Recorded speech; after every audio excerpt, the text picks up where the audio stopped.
फिर बॉन्ड ने मेरा रेशमी नाइट गाउन एक बाजू से आज़ाद कर दिया और फिर दूसरी बाजू से आज़ाद करने में जुट गया। वॉच में अपने अधरों को उसके होठों से छुड़ाती उसकी छाती के बालों पर चुंबन बरसाने लगी। इसी दौरान मैं गाउन से आज़ाद थी और गाउन मुझसे आज़ाद था।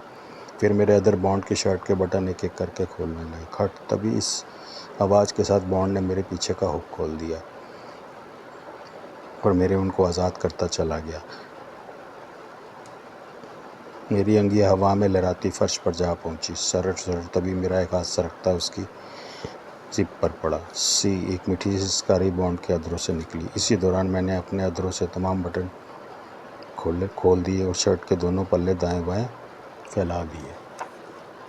टक, तभी मेरे हाथ ने पतलून का ऊपरी बटन खोला।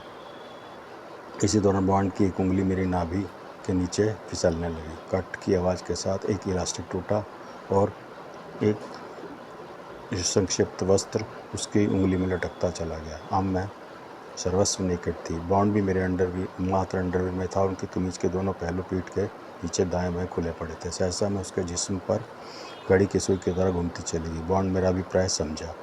फच, आ, ऊ, गूं गूं जैसी हमारी मीठी सिसकियां गूंजने लगी। कुछ पलों बाद मैं गहरी लंबी सांसें ले रही थी। मेरा हाथ गले पर था और मेरे सीने लाहौर की धोकनी के समान फूल पिचक रहे थे। साथ ही मेरी कमर गद्दे से 4-6 इंच ऊपर उछल रही थी। मुझसे बॉन्ड की हरकतें बर्दाश्त न हो रही थी। वो कमबख्त छत्ते का सारा शहद तो कब का चाट चुका था। अब तो जैसे पूरा छत्ता ही खा जाना चाहता। और पूरे 3 मिनट बाद मुझे बॉन्ड ने फोक कोई मौसमी की तरह निचोड़ कर फेंक दिया और मेरे पैरों की तरफ सिर रखे छत को घूरता चला गया। सांसें उसकी अभी भी धोकनी समान चल रही थी। परम संतुष्टि की मोहर हमारे अधरों पर मुस्कान के रूप में चमक रही थी।